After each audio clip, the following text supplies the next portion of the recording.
gammaytuuf. Allahu akbar. Allahu akbar. Arustittii teenya. Arustittii teenya aadde Badiriyyaa abdii kan kee Rabbiin siif haa godhu gurbaa jalaa fi gubbatti siif ta'u hiriyaa. Dhaloota lammaffaa arra eegaltanii ifni isin ittiin eenyummaa keessanuu bartanii hubattan kunoo bariyaa. Harka wal qabadhaa jaalalaaf gammachuu wajjin nuuf jiraadhaa haasidaaf wallaalaas ofirraa ariyaa. Hireedhaan haadhi Rabbiin hundarraa konfolummaa tanaaf gummaanis turii warra wal argateef walitti haa qabuuf nuuf jedhaanii kuurii arustittii teenyaas tan biliga aananii eetan qoma furrii isii haa taasisu jedhee wal eebbisa akkaan dhaga'etti manguddoonni durii. Allahu akbar. Qoma furrii Allahu jechuun akbar. Hamileen hin jiru jala kana. Allahu akbar. Mee warri jalaadha. qoma furrii jechuun waan biraatii miti ilmoo siif haa kennu. Hiikamaa namni ammaan tanaa du'aayii akkanaa hiikaa isiin beeku na arrabse jedhee namatti dheekamaa. Misirroota lameen warra walit dhufee hidda hidhatee hundeessu haa godhu. Hawaasa beekamaa kan eebbisu nuhi yoo fudhachuu beekan isaanumaaf dhiifna ammaasis aaminii bultii diiniin deemtu tan gannaa fi bona isiitis ananii isaaniif haa godhu yayyaamii elmadhu yayyaamii ergadhu jechuunis ni jirti eebba ajaa'ibaati si haa godhu jechuun tan biligaa aananii.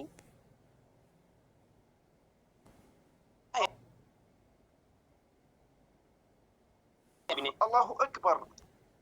Haya as deebine egaan ijoolleen amma du'aayii akkanaa namarraan dhageessu akka isin beektan tan hoggaa jedhaniis garaa isin geessu tan deessu tan keessu tan aalii fi ollaas jaalalaan hammattee kabajuu dandeessu tan barana baatee bara itti aanu ilma lafa keessu tan rabbii isiitiif adda lafa keessu tan gorsa abbaa manaa qaamaa fi qalbiidhaan qaceeltee dhageessu saansi haa godhu gaa Badiriyyaa teenya haasidaafis tiillee sirraa haa fageessu. Allahu akbar. Allahu akbar. Misirroota duraa isin singiloonni karaa kana keessa achi nuuf ja'a shir jechuun hafan qabu hinaaftota isaanii garaan dhaamataan shir ustaazonni keenya arra wanni dhufee garee tana keessaa jechaa jiruuf takbiir warra wal argateef jaalala isaanii rabbiin haa taasisuuf kan warri soddaadaa jedhee dubbatu san fiqiris ka maqaabir. Allahu akbar. Allahu akbar. Allahu akbar. Badiriyyaan teenya arra ni gammaddee abdiin ni milkaa'ee jaalala isaanii kan yeroo dheeraatu guyyaa arraa immoo hojii mirkanaa'ee durumaanuu leenci waan itti laallate san ta'aree ka'ee irraa haa jaalatu arra abdiin keenyaas takkitti qoodasaa yeroo ol naqatu harka irra kaa'ee bakka jiruun beeku diinni shoror kaa'ee giifti dureen isaa guyyaa arraa kana waan meeqa yaadatte kan duraan dagatte maashaa Allah kun hoggaa deemtu laalmee mudhii isaa qabattee fuula nu dhoyfachuuf fooxaa hagooggattee fuula isii hima konfolummaa keessa hanga arraa ta'uu akka dogoggortee obboleettii teenya guyyumaatu arra tun hedduu sincinqin si keessa gaggortee tan hanga ammaattuu kophuma ofii jirtus akka hedduu taate hin dagatin ijoolleen ammaahu ijumaan isin kana laalte.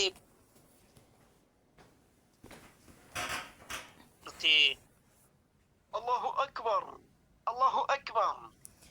Namuma hundaafuu konfolummaa irraa gara qindaa'uutti isaaniif hammadu jennaani kaasenni yaa saahiba kiyya sirraa isaa guutuu sodaa takka malee eega dhuftee kootu nu wajjin eebbisi manuma ol seenii misirroota keenyaan isiniif haa kennu jennaan ilmoo akka Hasaniif Husseenii yaa Rabbi sin dibdu ariyaanuu fidiif ijoolleen teenya tunis tokkicha isiisan qorra kana duraa haa ofi qaqqabdu soomana qophummaa kanaas firraa furtee walimmaa hin geessine ati hunda beeyta haadhaa fi abbaadhaas bakka jiru guurtee yaa Rabbi laaffisiif dhaltee haa dhungattu haa kokkofaltuu ni tan dheebuu qabdulleen ilmoo ofii gartee.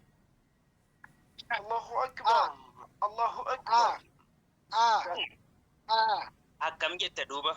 Akkam jette duuba yaa Maammadoo amma hoggaa sagalee koo gurraan na dhageessu akkamitti tolee kophaa kan kee ciisuun osoo ijoolleen teenya hundi dardaroomtee heddummattee teessuu amma nu kaasame lamaan fuunaa akkasitti dhalaan dhiirti haa wal geessu.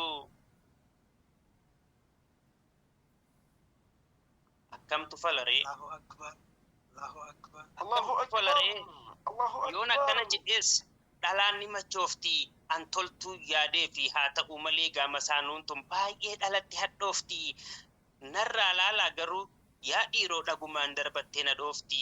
Osoo hin heerumin maaltu isaan aarse? Eega isii fuudhee booda jaarsa isii gara feete oofti.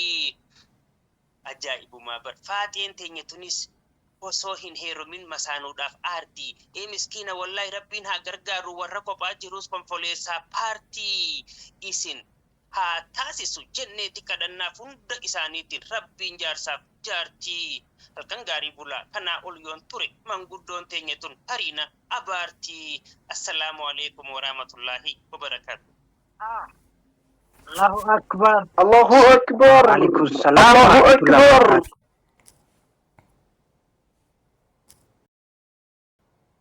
Alhamdulillah Kenya. Mashallah. Allahu akbar. Allahu akbar. Jabat. Allahu akbar. Lamni ke tiafu. Jabat mashallah. Syame jabesa. Bo syame na jabesa. Din tarasti